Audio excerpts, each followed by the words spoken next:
भारत की राजनीति का सबसे बड़ा खुलासा करने जा रहा हूं इस वीडियो में, इसलिए इस वीडियो को पूरा देखिएगा। मैं राठी का बहुत बड़ा फैन हो गया हूं।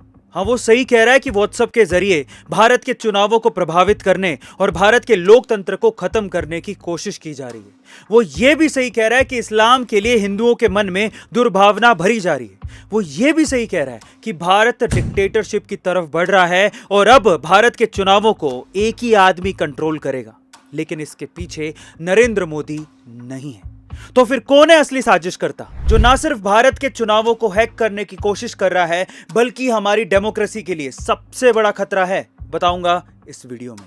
अब सबसे पहले इस्लाम और कुरान के लिए हिंदुओं के दिमाग में भरी गलत मानसिकता के बारे में बात कर लेते हैं। 25 जुलाई 2016 एक हिंदू अपने ट्विटर हैंडल से ट्वीट करता है और लिखता है कि बीते एक सप्ताह में जर्मनी में 4 टेररिस्ट अटैक हो चुके हैं जो सीधे सीधे इस्लामिक रिफ्यूजीज से रिलेटेड है। आगे वो लिखता है कि ये 10 साल के बच्चे को भी पता है कि इसके पीछे इस्लामिक आइडियोलॉजी काम कर रही है, और फिर कुरान को आउटडेटेड बुक बताता है और कहता है कि कुरान की वजह से लोग मिसगाइड हो रहे हैं। अब मैं आपसे पूछता हूं कि क्या जर्मनी में हुए इस अटैक के लिए पूरी कौम और पूरे इस्लाम को बदनाम करना ठीक है?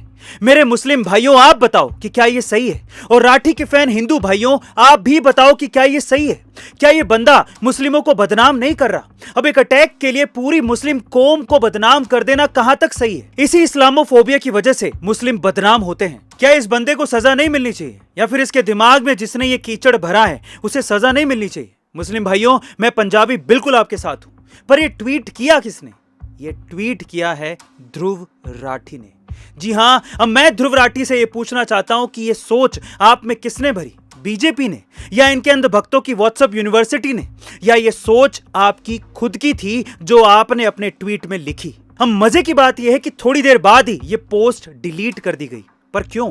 क्या तब उसे यह एहसास हो गया था कि यह वही सोच है जो बीजेपी के अंधभक्तों की है, या इसके पीछे की वजह इस्लामिक कट्टर सोच का डर है? उसने ये पोस्ट डिलीट डर के मारे किया। कैसे? ये बात मुझे मुस्लिम समाज की बहुत ही बढ़िया लगती है कि वो लोग अपने धर्म के बारे में और कुरान के बारे में कुछ भी गलत नहीं सुन सकते। आई रिस्पेक्ट दैट, और ये होना भी चाहिए। जर्मनी में टेरर अटैक क्या हुआ, उसने सारी इस्लाम और कुरान को ही जिम्मेदार ठहरा दिया। पर फिर उसके बाद क्या हुआ? बस तलवार निकली और उसने सलवार पहन ली। वहां से फतवा जारी हुआ होगा और उसने पोस्ट डिलीट मार दी। और अगर वो ट्वीट राठी डिलीट ना मारता तो वो जर्मनी में भी नहीं रह पाता। जरा ये वीडियो ध्यान से देख लो।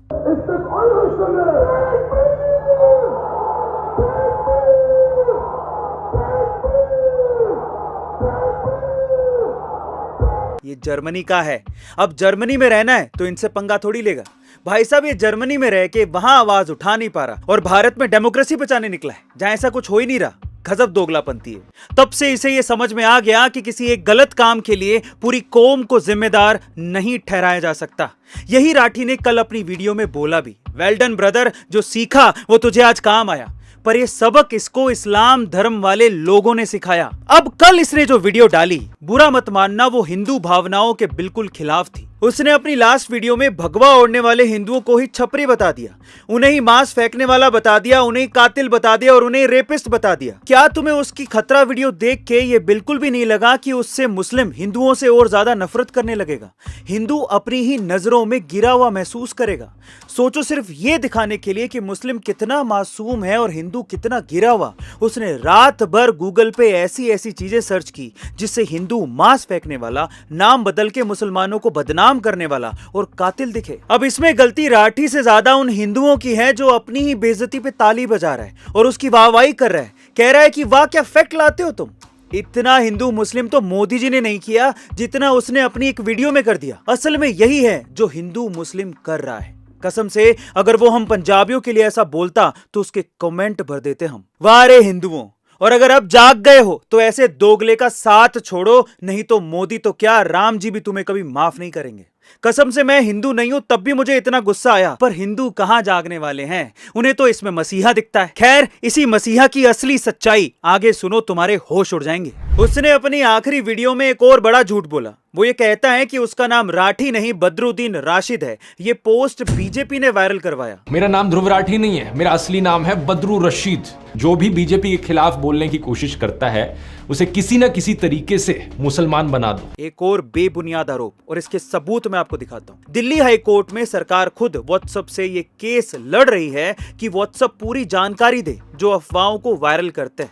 पहले कौन है जो झूठी खबर को वायरल करता है, इसकी जानकारी का अधिकार मांगने के लिए सरकार व्हाट्सएप से कानूनी लड़ाई लड़ रही है। अब आप ही बताओ कि जो सरकार व्हाट्सएप से जानकारी मांग रही है ताकि झूठी खबरें ना फैले, वो सरकार इस टुच्चे के लिए झूठी खबरें फैलाएगी। बेवकूफ बनाना बंद करो। हो सकता है कि ये खबर उसने खुद ने फैलाई हो, क्योंकि ब्रेन वॉश करने वाला सबसे पहले खुद को भी एक विक्टिम बताता है कि भैया देखो, इन्होंने तो मेरे साथ भी ऐसा किया है। यही इनकी स्ट्रेटेजी होती है। ये विक्टिम कार्ड खेल के हिंदुओं की सिंपैथी लेके उन्हें ब्रेन वॉश कर रहा है। अब राठी कहता है कि अगर वो नेहा के लिए आवाज उठाएगा तो वो रुखसाना के लिए भी आवाज उठाएगा। अगर आज मैं जस्टिस की डिमांड करता हूं तो मैं नेहा के लिए भी करता हूं और रुखसाना के लिए भी करता हूं। हिंदू भाइयों, मेरी ये बात नोट कर लेना, वो रुखसाना के लिए तो आवाज उठाएगा लेकिन नेहा के लिए आवाज नहीं उठाएगा। अगर सच में राठी हिंदू है और वो हिंदुओं का भला चाहता है तो सबसे पहले वो जय श्री राम बोले, और जैसे अल्लाह अकबर अल्लाह के लिए उसने बोला। अल्लाह अकबर का मतलब है गॉड इज ग्रेट। एक बहुत अच्छी चीज है इसे कहना। वैसी वीडियो में आके बोले कि जय श्री राम भी भगवान का नाम है और ये कोई सांप्रदायिक नारा नहीं है। जाके पहले संदेश काली में हिंदू महिलाओं के साथ जो हुआ उसके बारे में वीडियो बनाए और डिटेल में बताए टीएमसी के एंटी हिंदू कारनामों के बारे में। जाओ जाके पहले उस स्टालिन के खिलाफ वीडियो बनाओ जिसने हमारे सनातन धर्म को डेंगू मलेरिया कह दिया था और उसे मिटाने की बात कह दी थी। पहले उससे माफी मंगवा के दिखाओ। जाओ जाके पहले उस पे वीडियो बनाओ जो पालघर में हिंदू साधुओं के साथ हुआ था, और कांग्रेस गठबंधन वाले ठाकरे को माफी मांगने को कहो। जाओ जाके पहले दिग्विजय सिंह के खिलाफ वीडियो बनाओ जिसने हिंदू धर्म को फ्रॉड और आतंकवाद कह दिया था। जाओ जाके पहले अरविंद केजरीवाल के खिलाफ वीडियो बनाओ जिसने भारत की आर्मी और सर्जिकल स्ट्राइक पर सवाल उठा दिए थे। और अगर सच में तुम हिंदुओं की परवाह करते हो तो सबसे पहले उस कांग्रेस से माफी मंगवाओ जिसने कार सेवकों पर गोलियां चलवा दी थी। उस कांग्रेस के बारे में बताओ जिसने गो हत्या के खिलाफ आंदोलन कर रहे साधुओं पर गोलियां चलवा दी थी। उस कांग्रेस से माफी मंगवाओ जिसने राम सेतु को काल्पनिक बताया था और दंगे होने पर सिर्फ हिंदू ही दोषी होगा ये कानून बनाया था। अगर सच में तुझे हिंदुओं की चिंता होती तो तूने कांग्रेस काल में हैदराबाद के भैरवपल्ली और कश्मीर के पंडितों के साथ हुए नरसंहार के बारे में वीडियो जरूर बनाया होता। इसीलिए हिंदू होने का ढोंग मत कर। अब आते हैं राठी भाई के अगले आरोप पे। क्या व्हाट्सएप के जरिए भारत के चुनावों को प्रभावित करने की कोशिश की जा रही? मैं राठी भाई के इस आरोप से बिल्कुल सहमत हूं, और ये भी कि हम सिर्फ एक व्यक्ति की डिक्टेटरशिप में फंसने वाले हैं और आने वाले वक्त में वही व्यक्ति डिसाइड करेगा कि भारत में क्या होगा और क्या नहीं। पर वो कौन है? क्या वो नरेंद्र मोदी है या फिर कोई और? बड़ा अच्छा लगता है ये देख के कि जर्मनी में बैठे एक हिंदू को भारत की इतनी चिंता है और इसके लिए उसने अपना पूरा करियर दांव पर लगा दिया। जैसा कि वो कहता है, उसका कहना है कि सूरत में बीजेपी बिना लड़े ही चुनाव जीत गई। इससे बड़ी लोकतंत्र की हत्या हो ही नहीं सकती। सूरत की लोकसभा सीट पर क्या हुआ? कांग्रेस के कैंडिडेट को डिस्क्वालीफाई कर दिया गया और वहां बाकी 8 कैंडिडेट्स ने किसी ना किसी बहाने से विड्रॉ कर लिया। यानी कि इलेक्शन होने से पहले ही बीजेपी ने यह सीट जीत ली। आज सूरत में चुनाव नहीं हुए हैं और आने वाले वक्त में तो भारत में ही चुनाव नहीं होंगे। सूरत के लोगों से लोकतांत्रिक हक छीना जा रहा है, डिक्टेटरशिप आ गई है और लोगों का ब्रेन वॉश किया जा रहा है। वाह! पर मुझे तो ब्रेन वॉश करने की इस साजिश की बू राठी से आ रही है। कैसे? इसके 2016 के YouTube के वीडियो देखो। करप्शन के मामले में तो दोस्तों आपको पता ही होगा कांग्रेस का क्या हाल था। इन 10 सालों में जितना करप्शन हुआ है उतना शायद किसी भी टाइम पे इंडिया की इंडिपेंडेंट हिस्ट्री में किसी और सरकार ने नहीं किया। 2G scam, 3G scam, Adarsh scam, Satyam scam, Coalgate scam, CWG scam, solar scam, cash for vote scam, स्कैमों की गिनती नहीं खत्म होती है। तब ये एंटी कांग्रेस वीडियो भी बनाता था, ये खुद कांग्रेस को घटिया बताता था। शायद तब इसे कांग्रेस भी घटिया लगती थी। पर अब अचानक क्या हुआ कि ये मुस्लिम समेत सभी हिंदुओं को कांग्रेस को वोट करने को कह रहा है।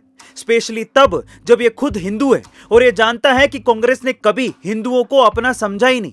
ये हिंदुओं को उस अंधेरे गड्ढे में धक्का क्यों दे रहा है? कांग्रेस हिंदुओं के खिलाफ ऐसे ऐसे कानून बना चुकी है जिससे हिंदू एक गाली बन के रह जाए। 2014 से पहले तक माथे पे टीका लगाना, जय श्री राम का नारा लगाना और भगवा धारण करना सांप्रदायिक माना जाने लगा था। लोग साधु संतों को नीच और ढोंगी की नजर से देखने लगे थे। अब और सुनिए, साल 1950 में कांग्रेस आर्टिकल 25 लाई थी जिसमें धर्म परिवर्तन को मान्यता दे दी गई थी। इससे सबसे ज्यादा नुकसान हिंदुओं को हुआ था क्योंकि हिंदू धर्म के लोगों का ही सबसे अधिक धर्म परिवर्तन करवाया गया था।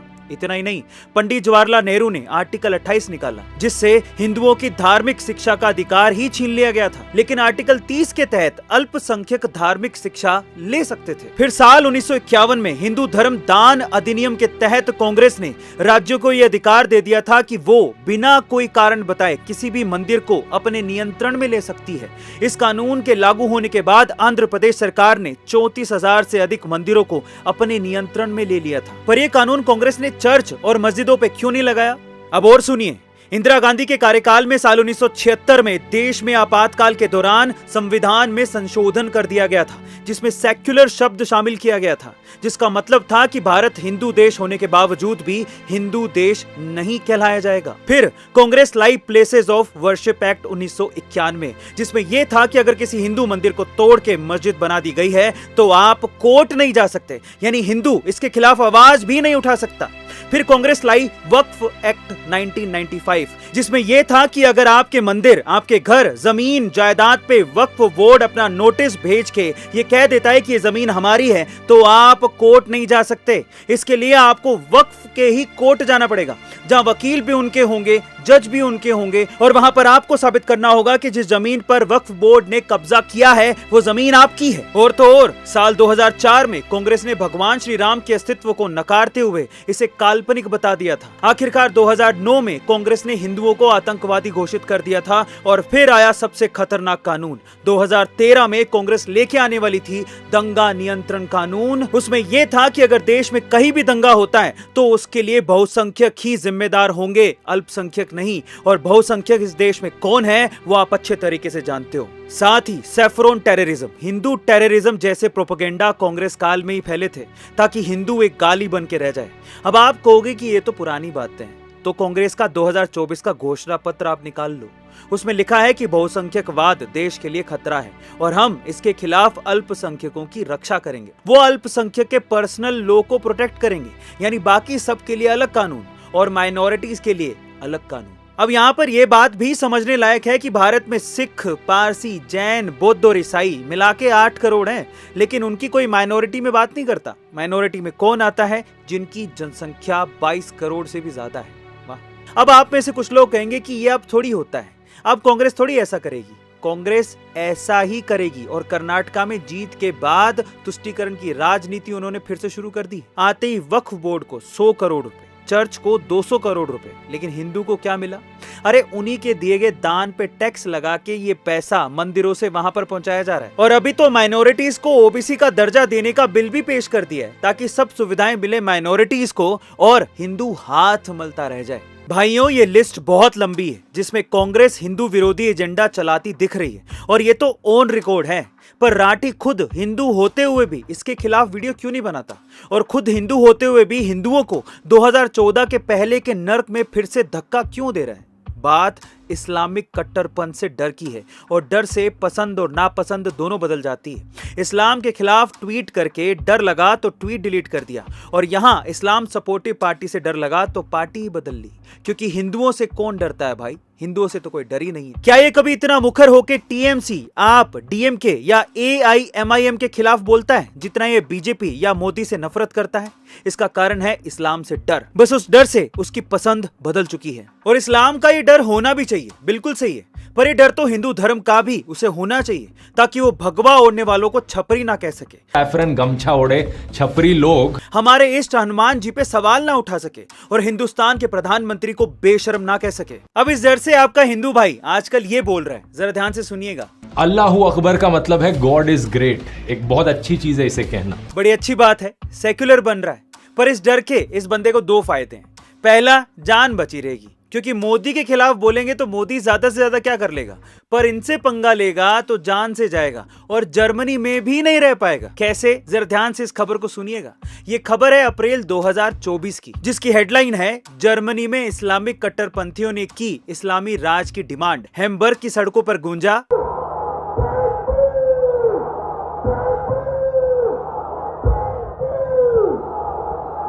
अब आप अच्छे से समझ गए होंगे कि क्यों इसने वो ट्वीट डिलीट किया और क्यों ये सिर्फ हिंदू पार्टी बीजेपी के खिलाफ ही लोगों की ब्रेन वॉशिंग करता है।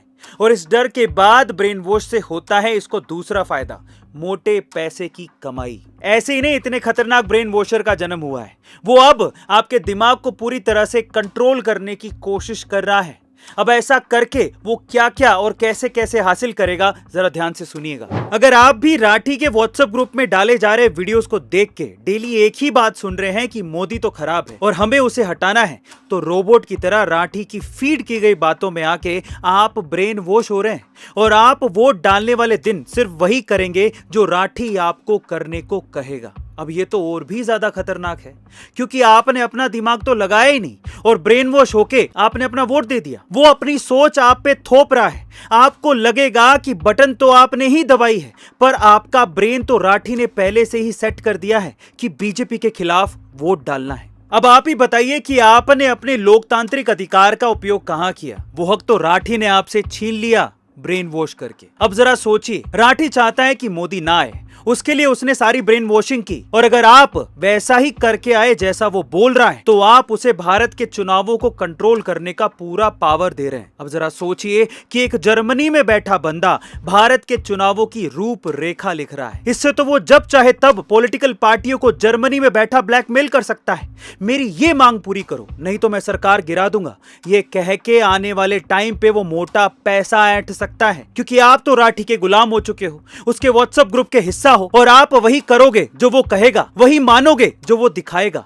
फिर लोकतंत्र कहां बचा? ये सवाल हिंदू और मुस्लिम दोनों भाइयों से है कि अगर आप राठी के कहने पर वोट देने जा रहे हैं तो क्या आपने अपनी सोच राठी के यहां गिरवी नहीं रख दी है? आप भी उसके गुलाम होके वोट डाल के लोकतंत्र का गला नहीं घोट रहे हैं। अब राठी तब सही होता जब वो आपको ये कहता कि चलो आओ तुम्हारे क्षेत्र में खड़े हर एक उम्मीदवार का अच्छा काम और बुरा काम बताता हूं, किसने क्या काम किया है। या चलो इतना टाइम उसके पास नहीं है तो कांग्रेस और बीजेपी के कामों का कंपैरिजन करता और फिर ये कहता कि अब आपको अपने विवेक से वोट देना है। पर ये क्या बात हुई? मोदी खराब है, मोदी खराब है, जाओ कांग्रेस को वोट दे के आओ।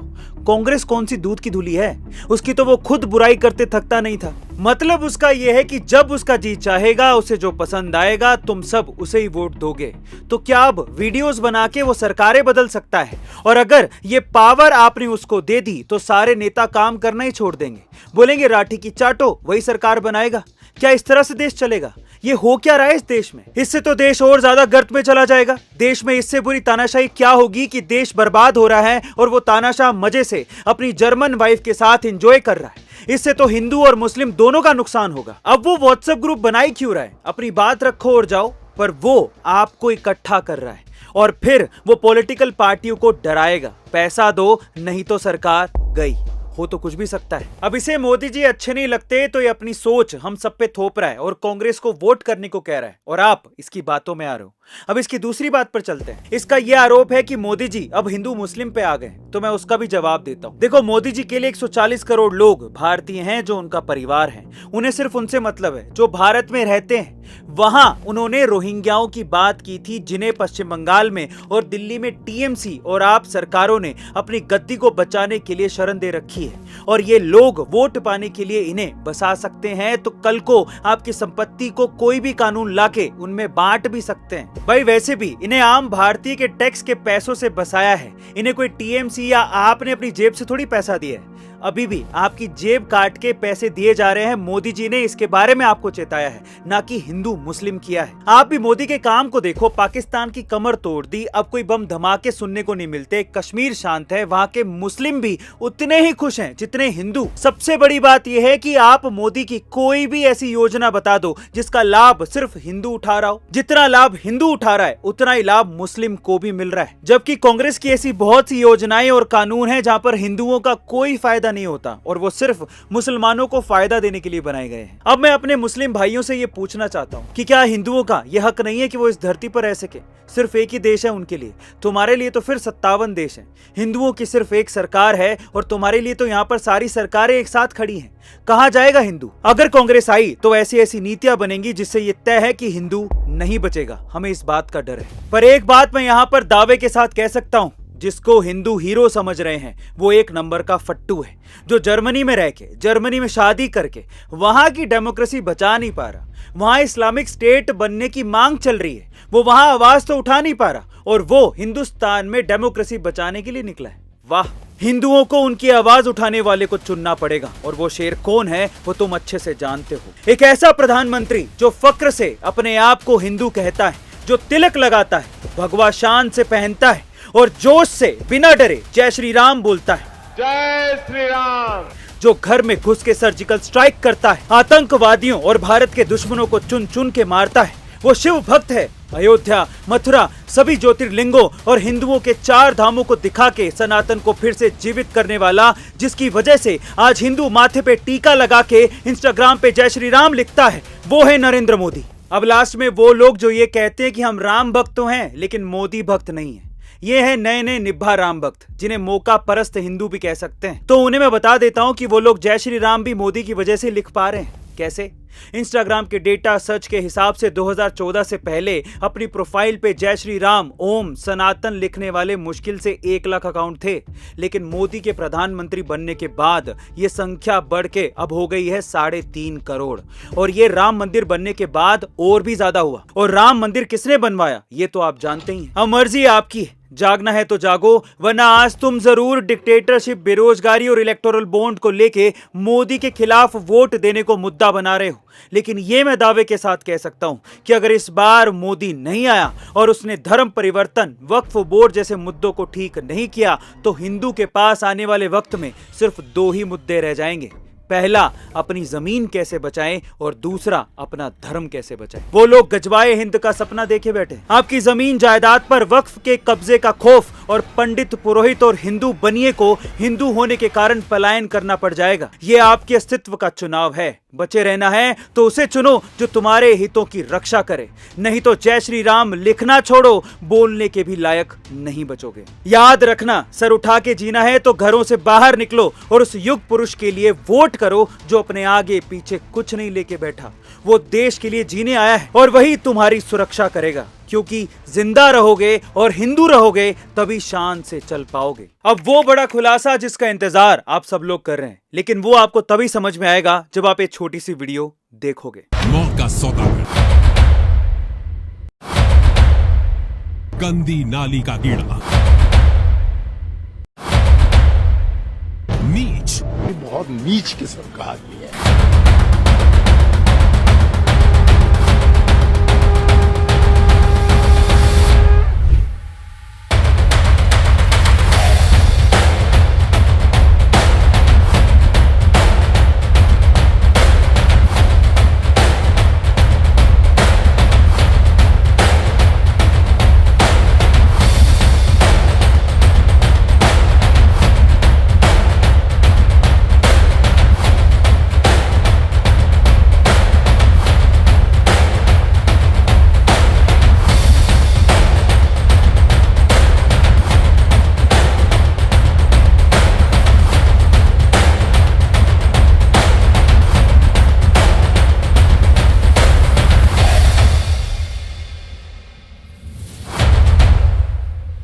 Prime Minister Modi is the boss.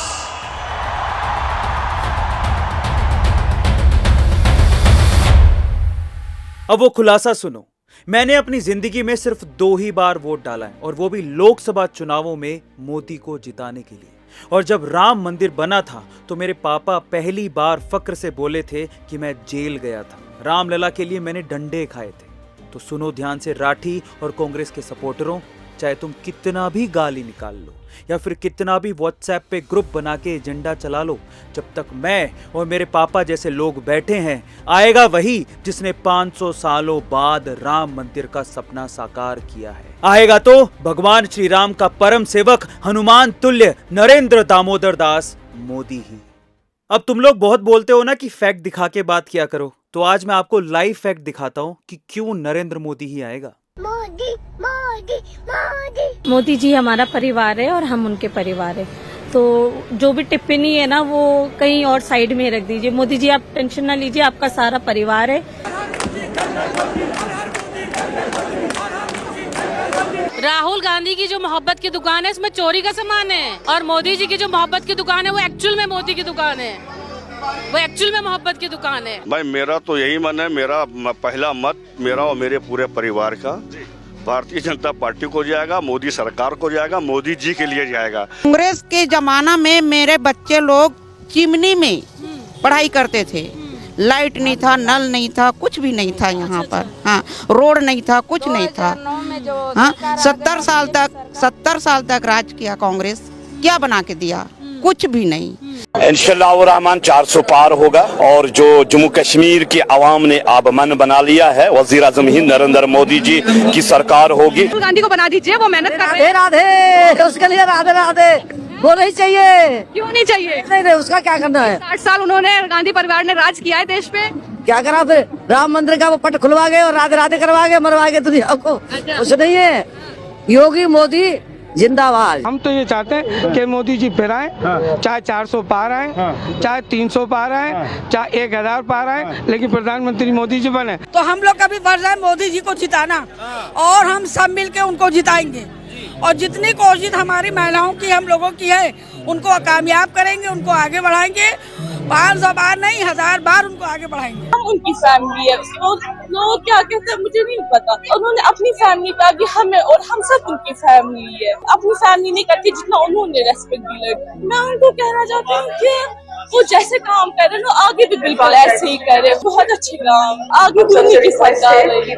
Modi साहब घणું ભલું કેજો આ દુનિયા में। हाँ, नाम काढ़ियो। हाँ, नाम काढ़ियो दुनिया में। मोदी मोदी वो है। जनता में दुनिया वास्ते कतो धर्म पोके है। दोस्तों, मैं हिंदू नहीं हूँ, लेकिन फिर भी हिंदुओं के हितों के लिए उन्हें जगाने की कोशिश कर रहा हूँ, और ये करके मैंने हिंदुओं से ही सबसे ज्यादा गालियां खाई। मेरा चैनल गिर गया, जिससे मेरा और मेरी टीम का परिवार चलता है, पर मुझे गर्व है कि मैंने इतना बड़ा रिस्क उठाया, क्योंकि मुझे पता है कि एक दिन जरूर हिंदू अपने आत्मसम्मान के लिए जागेगा, क्योंकि हिंदुओं का जागना और सनातन धर्म का जिंदा रहना हम सब की सुरक्षा के लिए बहुत जरूरी है। मेरी ये कोशिश कामयाब जरूर होगी, और नहीं भी हुई तो मुझे इसका कोई अफसोस नहीं होगा, क्योंकि मैंने अपना 100% दिया है। बाकी जो होगा देखा जाएगा। राम राम।